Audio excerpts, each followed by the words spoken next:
Hello વિદ્યાર્થી મિત્રો, આજે આપણો પહેલો પિરિયડ શેનો? 12 કોમર્સ સ્ટેટ વિષય આંકડાશાસ્ત્ર. તો આજે આપણે આંકડાશાસ્ત્ર વિષયની વાત કરીશું અને 12 ધોરણમાં આંકડાશાસ્ત્રની અંદર સૌથી સહેલામાં સહેલું ચેપ્ટર જે આવે છે એની વાત કરીશું. સૌથી આ એ વાત જુદી છે કે દરેક તમને લોકોને તો ખબર જ છે, દરેક ચેપ્ટરને આપણે કહીએ સહેલું ચેપ્ટર જ છે, પણ છતાં ખરેખર સૌથી સહેલું ચેપ્ટર આપણું આંકડાશાસ્ત્રનું ચેપ્ટર નંબર 2 છે. અને એટલા માટે આપણે ચેપ્ટર નંબર 2 થી સ્ટાર્ટ કરીશું. કારણ કે પહેલા ફટાફટ જે વસ્તુ સહેલી હોય શીખી લઈએ અને આપણા માર્ક્સ લઈ લઈએ. જો માર્ક્સની વાત કરું તો આપણા માટે આ જે ચેપ્ટર છે એ ટોટલ 12 માર્ક્સનું છે. બોર્ડની એક્ઝામમાં આ ચેપ્ટર 12 માર્ક્સનું આવે છે. કયા પ્રશ્નો પૂછાય છે એ બધું જ તમને અહીંયા લખેલું આપેલું છે. ક્વેશ્ચન પ્રશ્ન નંબર 2, 12, 22, 32, 44. તમારા પ્રશ્નપત્રમાં જેટલા પ્રશ્નો હશે એમાં આ નંબરના પ્રશ્નો બોર્ડની એક્ઝામમાં ચેપ્ટર નંબર 2 માંથી હશે. પહેલો પ્રશ્ન 1 માર્ક્સ, બીજો પ્રશ્ન 1 માર્ક. આ જે પહેલો પ્રશ્ન છે પ્રશ્ન નંબર 2 એ 1 માર્કનો MCQ. પ્રશ્ન નંબર 12 જે છે એ 1 માર્કનો VSQ છે, વેરી શોર્ટ ક્વેશ્ચન, ટૂંકમાં જવાબ આપો, ટૂંકા જવાબી પ્રશ્ન. 22 નંબરનો જે પ્રશ્ન આવે છે એ 2 માર્કનો પ્રશ્ન આવશે. 32 નંબરનો પ્રશ્ન 3 માર્કનો હશે. 44 નંબરનો પ્રશ્ન 5 માર્કનો હશે. અને કુલ તમે જો ગુણ ગણશો તો તમારા કુલ ગુણ 12 તમને આ ચેપ્ટરમાંથી મળશે. હવે આપણે જે વાત કરવાની છે ચેપ્ટર નંબર 2 સુરેખ સહસંબંધ. હવે સૌથી પહેલા તો આપણે સુરેખ સહસંબંધ આજના દિવસમાં ફક્ત એક જ વસ્તુ સમજવાની છે. સુરેખ સહસંબંધ એટલે શું? હવે ખરેખર છે ને અહીંયા 2 શબ્દો એક સાથે આવેલા છે.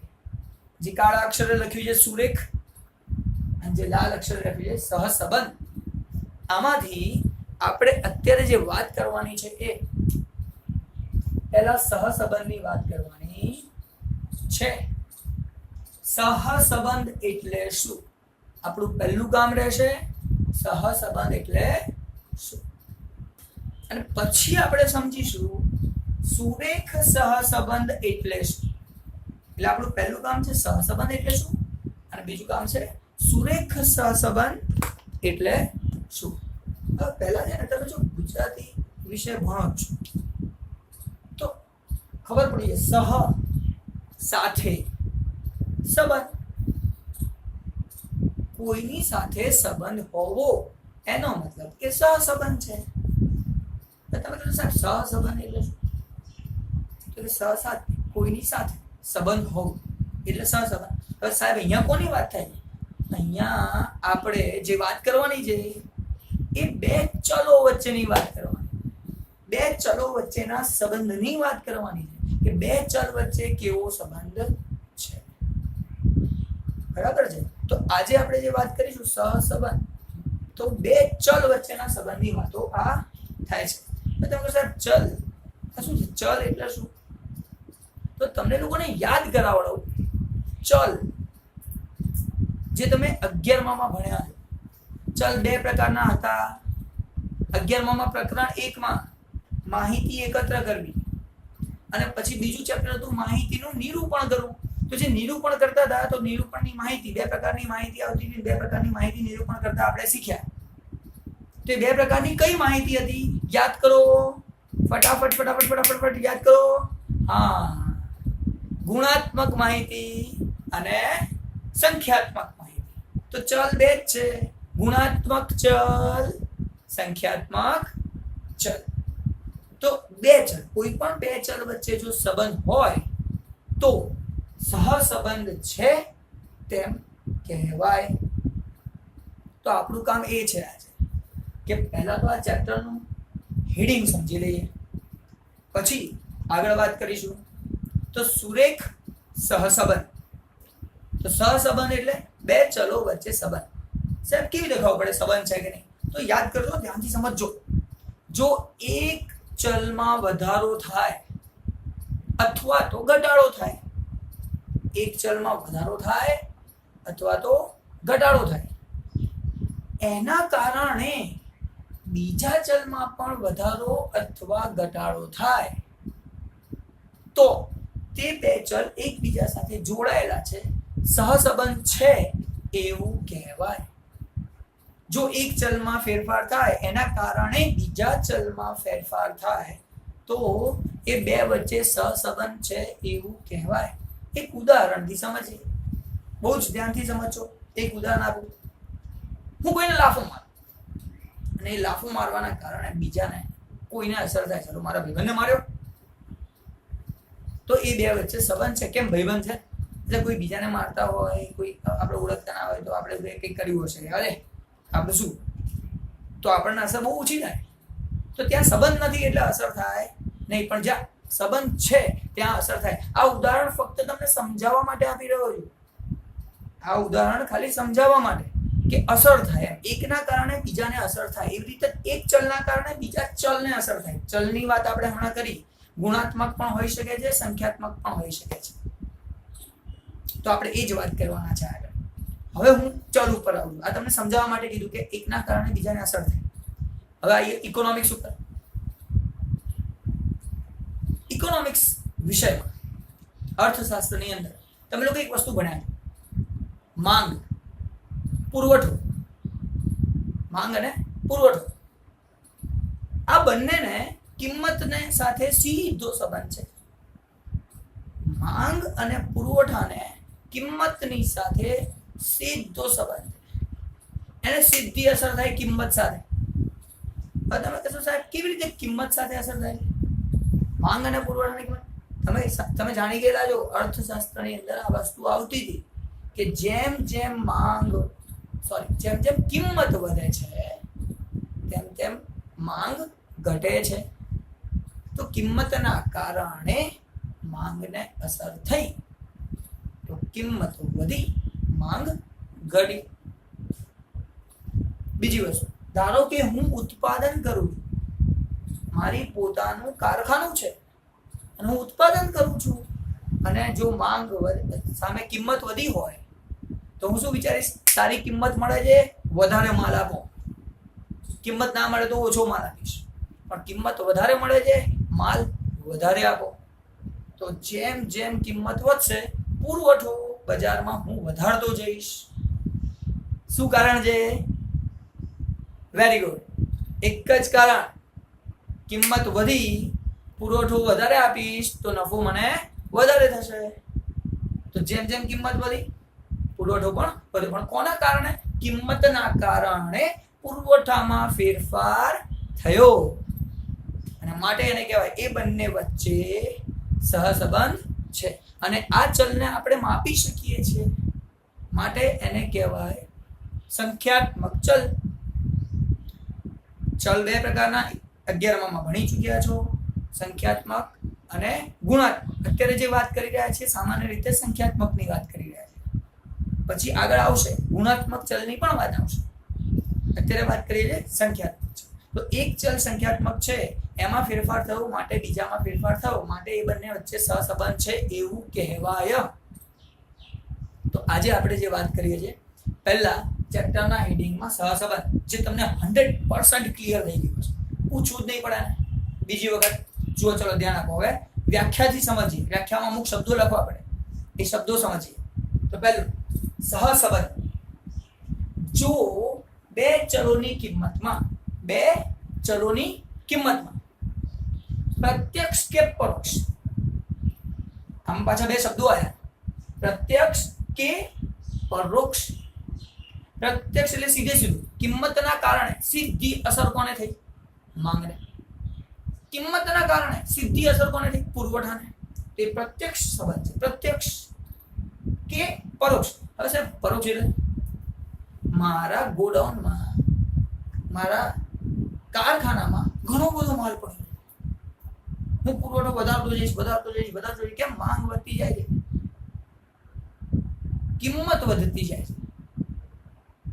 માંગ નહીં, કિંમત વધતી જાય છે. જેમ જેમ કિંમત વધશે હું પુરવઠો વધારતો જઈશ. પણ ધારો કે એની પણ એક લિમિટ છે. કેટલો માલ છે, ખાલી થવાનું છે, એના કારણે મારે શું કરવું પડશે? ઉત્પાદન વધારવું પડશે. તો ઉત્પાદનનો સીધો સંબંધ નથી કિંમત સાથે. કિંમત વધી, પુરવઠો વધ્યો, પુરવઠો ખાલી થયો, માટે ઉત્પાદન પણ કરવું પડ્યું. એ આપણા માટે પરોક્ષ રીતે જોડાયેલો છે, એ સીધો જોડાયેલો નથી. કિંમત સાથે સીધું જોડાયેલું નથી. તો પરોક્ષ રીતે બીજી કોને અસર થઈ? તો આપણા ઉત્પાદનને એની અસર થઈ. તો અહીંયા પ્રત્યક્ષ કારણ હોય કે પરોક્ષ કારણ હોય, કાર્ય કારણનો સંબંધ હોવો જરૂરી છે. માટે કાર્ય કારણ એટલે શું? કિંમત ફેરફાર થયો એ કારણ છે. એના કારણે માંગ અને પુરવઠામાં ફેરફાર થયો એ કાર્ય છે, એ થયું. તો અહીંયા વાત કરીએ છીએ. હવે આખી વ્યાખ્યા તમને ખબર પડી છે. શબ્દો સાથે ધ્યાન રાખવાનું છે. જો બે ચલોની કિંમતમાં પ્રત્યક્ષ કે પરોક્ષ કાર્ય કારણને લીધે ત્યાં કંઈક કારણ છે જેના કારણે બીજામાં ફેરફાર થાય છે. સો કાર્ય કારણને લીધે એક સાથે ફેરફાર થતા હોય તો તે બે ચલ વચ્ચે સહસંબંધ છે કેમ કહેવાય? ખબર પડી ગઈ? 100% ખબર પડી ગઈ. અને જો જરૂર જણાય તો વચ્ચે જ્યારે હું સાઈડમાં થઉં છું તો આજે દેખાય એનો મોબાઈલમાં સ્ક્રીનશોટ પાડી લેવાનો, એટલે વ્યાખ્યા તમારી જોડે તૈયાર. ચલો, તો આ એક વ્યાખ્યા આપણે સમજ્યા. પહેલા આપણે શું સમજ્યા? સહસંબંધ. હવે ચેપ્ટરમાં જે બાકી છે આ તો સુરેખ સહસંબંધ છે. ચેપ્ટરનું નામ ક્યાં સહસંબંધ છે? પહેલા સહસંબંધ તો સમજીએ, પછી સુરેખ સહસંબંધની વાત કરી. તો હવે વાત કરીએ છીએ સુરેખ સહસંબંધ. સુરેખ, સારી રેખા, એક રેખા. હવે રેખા એટલે અમિતાભ બચ્ચનની નહીં, એની આ રેખા. સુરેખ, એક રેખા, સુરેખા. તો સુરેખ સહસંબંધ છે, સુરેખા છે. સુરેખ સહસંબંધ છે. તો બે ચલ વચ્ચે સુરેખ સહસંબંધ છે એવું ક્યારે કહેવાય? તો એ આપણને એક તો રેખા દોરીને ખબર પડે, અને બીજું કેવી રીતે ખબર પડે? ખબર માહિતી આપી હોય એનાથી ખબર પડે. જે બે ચલની માહિતી આપી હોય એનાથી પણ આપણને ખબર પડી જાય કે આ બંને વચ્ચે સુરેખ સહસંબંધ છે કે નહીં. કારણ કે સુરેખ સહસંબંધ હોય ને એટલે સરખા પ્રમાણમાં ફેરફાર થાય. હવે સરખા પ્રમાણમાં અથવા તો એની નજીકના પ્રમાણમાં ફેરફાર થાય. બહુ દૂરના ફેરફાર ના થાય. બહુ ધાર નથી મારવાની મોટી કે એકમાં ફેરફાર બહુ જબરદસ્ત ફેરફાર થઈ ગયા. માંગમાં ફેરફાર થાય પણ થોડો ઘણો થાય. એવું નથી માંગ સાવ 0 છે, ના લેવું જ નહીં, એવું ચાલશે, એવું નહીં. 2-5 રૂપિયા વધે એટલે બધા કે રહેવા દો, નહીં લેવી વસ્તુ. દૂધના ભાવ વધે છે, 1-1 રૂપિયો વધે કે લોકો દૂધ પીવાનું બંધ કરી દે છે. ચાલુ જ હોય છે, એ ના બંધ થાય. એટલે થોડોક આજુબાજુ ફેરફાર બી ચાલે તો સુરેખ સહસંબંધ તો કહેવાય છે. તો આપણે એ સમજવાનું કે સુરેખ સહસંબંધ એટલે શું. સહસંબંધ તો ખબર પડી, બે વચ્ચે સંબંધ છે, એકમાં ફેરફાર થાય છે માટે બીજામાં ફેરફાર થાય તો સહસંબંધ છે. પણ સરખા પ્રમાણમાં અથવા લગભગ સરખા પ્રમાણમાં ફેરફાર થાય બે ચલ વચ્ચે તો સુરેખ સંબંધ છે એમ કહેવાય. એક ઉદાહરણથી સમજીએ. સિમ્પલ ઉદાહરણ, સિમ્પલ. જોજો અહીંયા ધ્યાનથી જોજો. 100 રૂપિયા લઈને દુકાનમાં ગયો, 100 રૂપિયાની વસ્તુ મળે છે 1 કિલો. 100 રૂપિયામાં 1 કિલો વસ્તુ મેં લીધી. 100 રૂપિયામાં 1 કિલો વસ્તુ મેં લીધી. હવે હું એને કહીશ કે ભાઈ સાહેબ 200 રૂપિયાની વસ્તુ આપો. કેટલી આપશે? બોલજો, કેટલી આપશે? વિચાર સાહેબ, ખબર છે હવે આટલું તો આવડે જ. અમને 100 રૂપિયા વધારે 2 કિલો મળે, એટલું એનાથી વધારે થોડી મળે. 1 કિલો મળે. ચલો તો આગળ વિચારો, હજી આગળ વિચારો. જોઈ 250 રૂપિયા આલો સાહેબ, આ તો સહેલું છે. 50 રૂપિયા વધારે આપણને અડધું મળે. 100 રૂપિયામાં 1 કિલો મળે તો 50 રૂપિયામાં 500 ગ્રામ બીજા વધારે ના મળે, એટલે 2 કિલો 500 ગ્રામ એટલે 2.5 કિલો મળે. આ તમને ખબર છે સાહેબ. એમાં હું તમને નવું શીખવાડું? હું નવું નહીં શીખવાડું, મેં કીધું નવું શીખવાડ્યું. 100 ના 200 કર્યા તો સામે 1 કિલો વધ્યું. 100 ના પ્રમાણમાં 100 રૂપિયા વધે 1 કિલો વધવું જોઈએ. 50 રૂપિયા વધે તો 500 ગ્રામ વધવું જોઈએ, તો વધ્યું. એમાં મેં કશું નવું કર્યું નથી. પણ આને પ્રમાણ કહેવાય, એ સમજાવવા માંગુ છું. સરખું પ્રમાણ. અહીંયા 100 તો સામે કિલો થવું જોઈએ.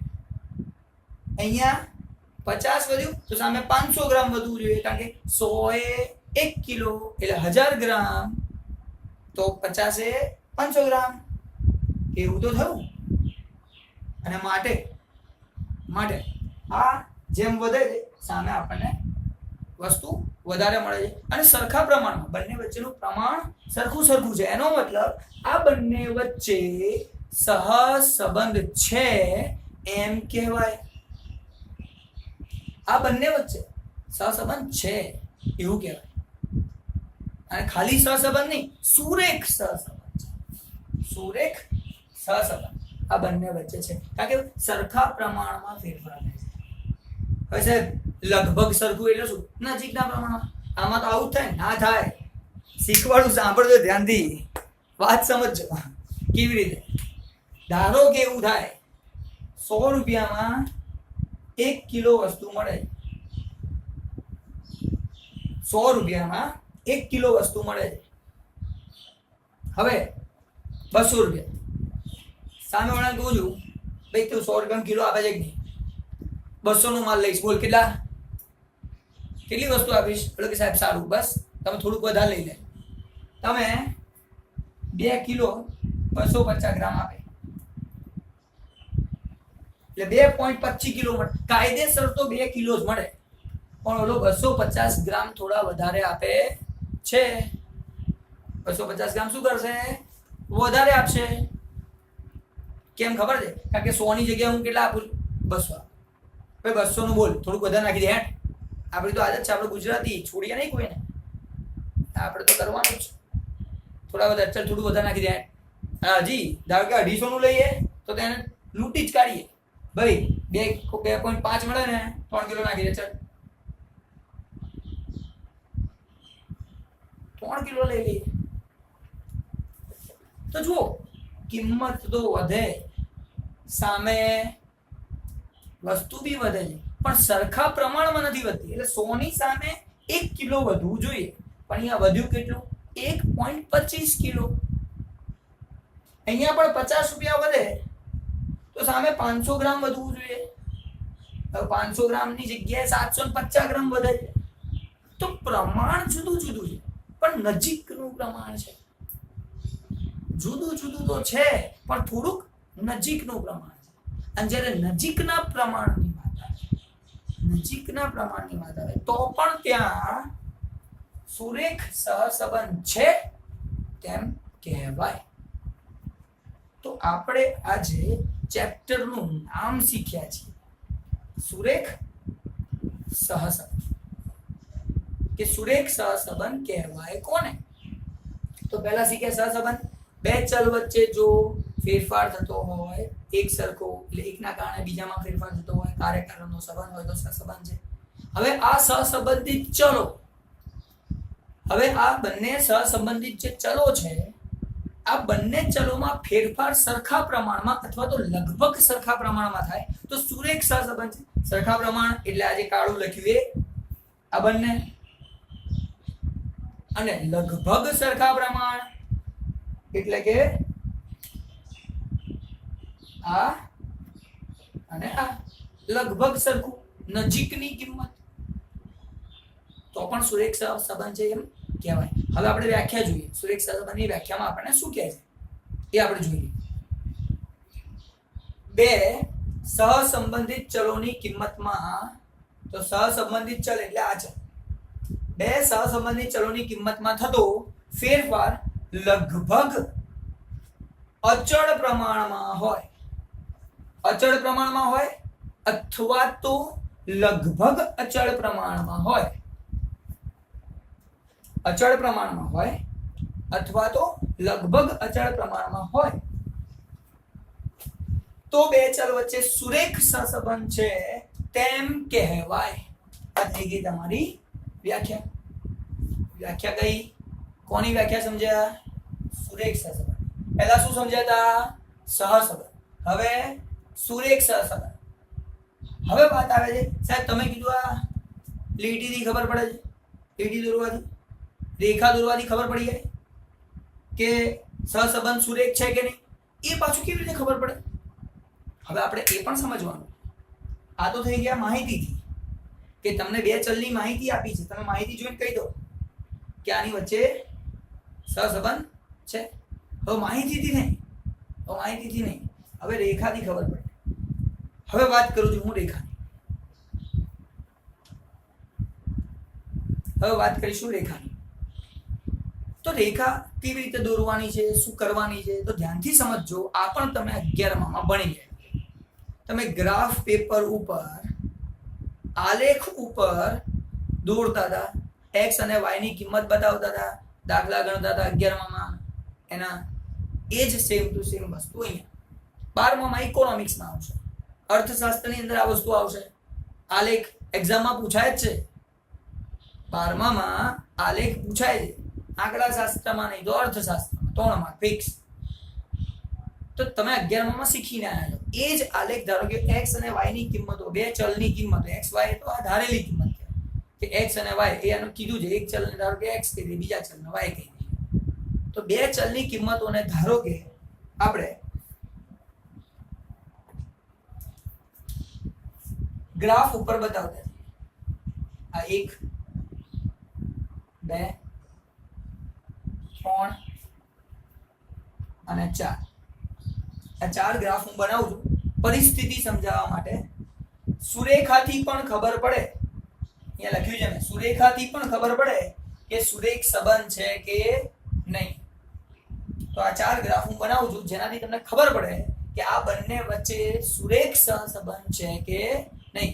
આ નીચે જે હોય છે એ બધું x હોય છે અને અહીંયા સાઈડમાં જે હોય છે બધું y હોય છે. એ તો તમને ખબર જ છે, એમાં કોઈ મોટી વાત નથી. તો અહીંયા બધા બિંદુઓ હું બતાવી દઉં કે જેટલા બિંદુ તમને આપ્યા છે એ બધા બિંદુઓ હું અહીંયા બતાવી દઉં.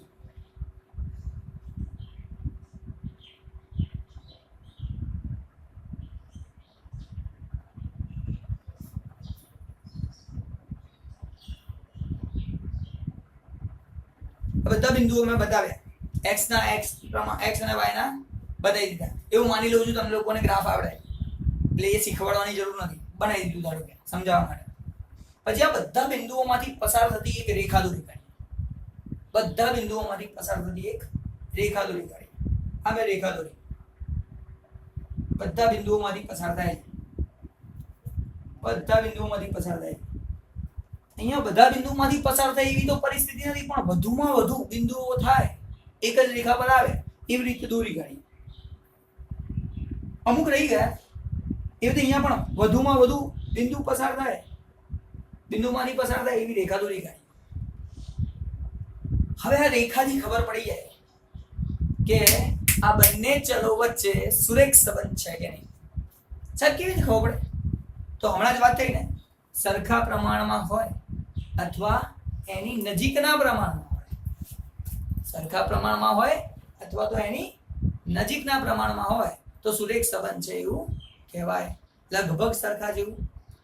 તો જ્યારે તમે સરખા પ્રમાણવાળી વસ્તુઓ બે ચલોને ગ્રાફ પેપર ઉપર બતાવશો ને એટલે એના બધા બિંદુઓ, એટલે સરખા પ્રમાણવાળાના બધા બિંદુઓ એક જ રેખા પર આવી જશે. રેખા આમ પણ થતી હોય, આમ થતી હોય, જે રીતે થતી હોય દોરી કાઢવાની આપણે, પછી નક્કી કરવાનું સુરેખ સંબંધ છે કે નહીં. તો જો અહીંયા બધા બિંદુ એક રેખા પર આવ્યા, આ બધા બિંદુ એક રેખા પર આવ્યા, એનો મતલબ કે એમાં સંબંધ જે છે સરખા પ્રમાણમાં, એનો સુરેખ સંબંધ જે છે એટલા માટે તો એને સુરેખ કહે છે, એ સરખા પ્રમાણમાં થાય.